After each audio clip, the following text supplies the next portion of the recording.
Question 2.14. A police van moving on a highway with a speed of 30 km per hour fires a bullet at thief's car speeding away in the same direction with a speed of 192 km per hour. If the muzzle speed of the bullet is 150 meter per second, with what speed does the bullet hit the thief's car? No problem to damage that. So question is given that a police van, एक police van जो है वो एक thief की car का पीछा कर रही है, ठीक है।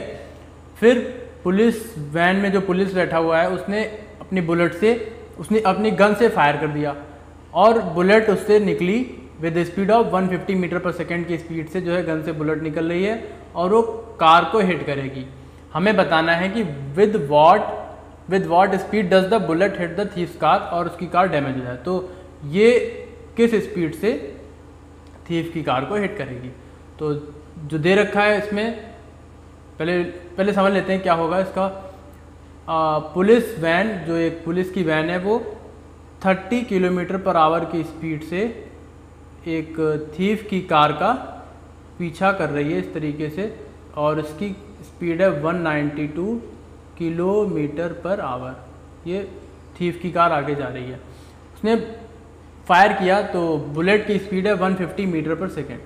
पहले इसको हमें किलोमीटर पर आवर में चेंज करेंगे, फिर आगे सॉल्व करेंगे। तो जो दे रखा है उसको लिख लेते हैं।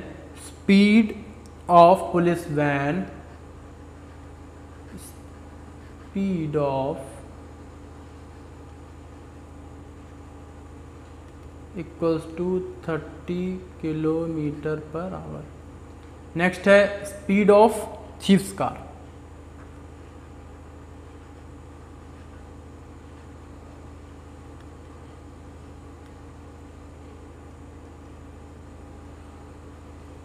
थीफ की कार की स्पीड है 192 किलोमीटर पर आवर। फर्दर है स्पीड ऑफ बुलेट,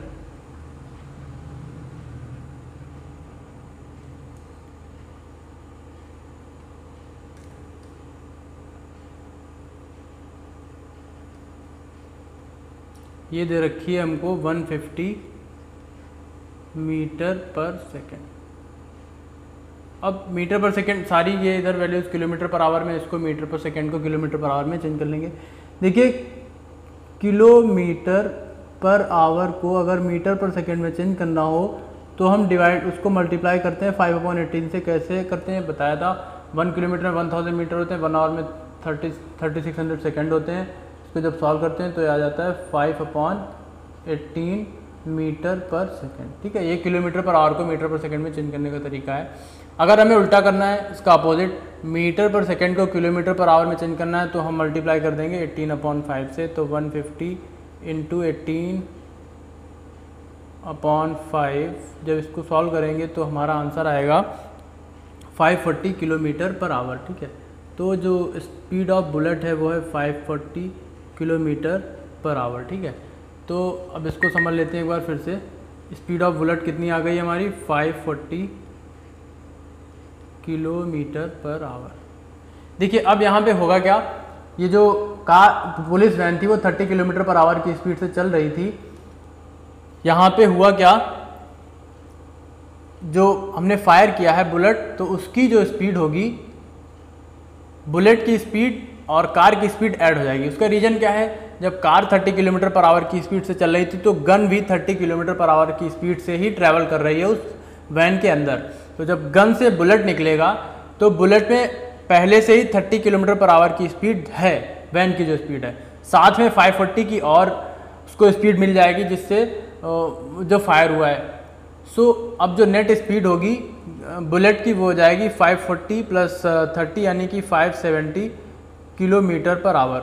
अब इस स्पीड से जो हमारी बुलेट है वो ट्रैवल करेगी और वो हिट करने जाएगी थीफ की कार को।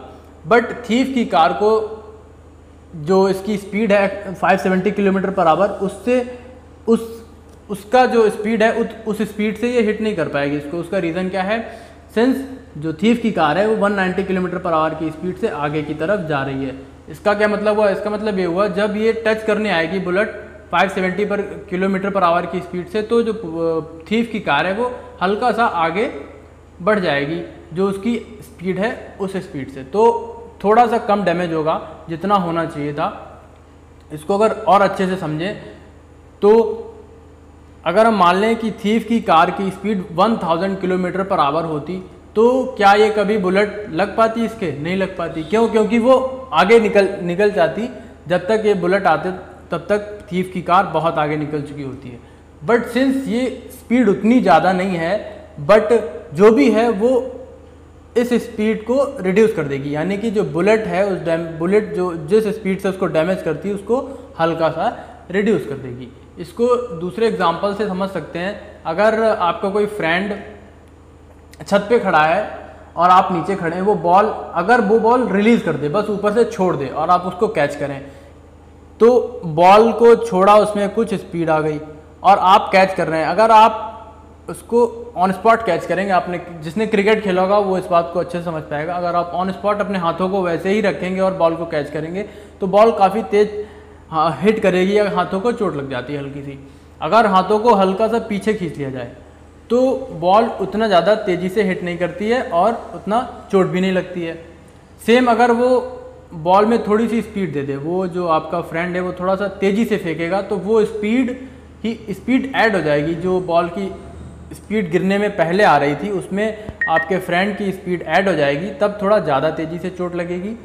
और अगर आप हाथों को पीछे खींच लेंगे तो चोट कम लगेगी। वही यहाँ पे हो रहा है। जो थीफ की कार है वो थोड़ा सा पीछे चली जाएगी, उसकी जो स्पीड है, तो उसमें कम डैमेज होगा जितना होना चाहिए था। अब इसको सॉल्व कर लेते हैं। हमें ये निकालना है कि स्पीड ऑफ बुलेट कितना होगा जिससे वो थीफ की कार को हिट करेगी। तो इसको फर्दर लिख लेंगे, स्पीड ऑफ बुलेट, तो ये दोनों तो ऐड हो जाएंगी। स्पीड ऑफ बुलेट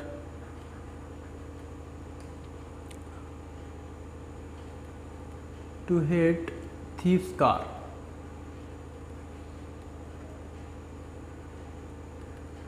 तो 540 प्लस का 30 ये दोनों ऐड हो जाएंगी और जो थीफ की कार की स्पीड है वो माइनस हो जाएगी। 192 किलोमीटर पर आवर, सारा किलोमीटर पर आवर में है, तो ये जो हमारा आंसर आएगा वो आ जाएगा 378 kilometre per our. I hope ये बात क्लियर हुई होगी। ये दोनों, इसका दूसरा तरीका लगाने का ये है कि इसको हम रिलेटिव वेलोसिटी लिख दें कि रिलेटिव वेलोसिटी ऑफ बुलेट तो हो जाएगी 570, फिर सब्ट्रैक्ट कर देंगे। अच्छा, डायरेक्टली भी समझ सकते हैं, वो कोई ज़्यादा ज़रूरी है नहीं, जब कहा भी नहीं गया है क्वेश्चन में। अच्छा, तो ये हमारा आंसर आ गया, स्पीड ऑफ बुलेट जिससे वो थीफ की कार को हिट करेगी। आपकी बुक में जो क्वेश्चन आंसर दे रखा है वो मीटर पर सेकंड में दे रखा है, तो किलोमीटर पर आवर को मीटर पर सेकंड में चेंज करने के लिए क्या करते हैं, 5/18 से मल्टीप्लाई करते हैं। तो इसको 5/18 से जब मल्टीप्लाई करेंगे तो हमारा आंसर आ जाएगा 105 मीटर पर सेकंड, 105 मीटर पर सेकंड। तो ये स्पीड होगी जिससे बुलेट जो है थीफ की कार को हिट करेगी। आंसर लिख लेंगे, सो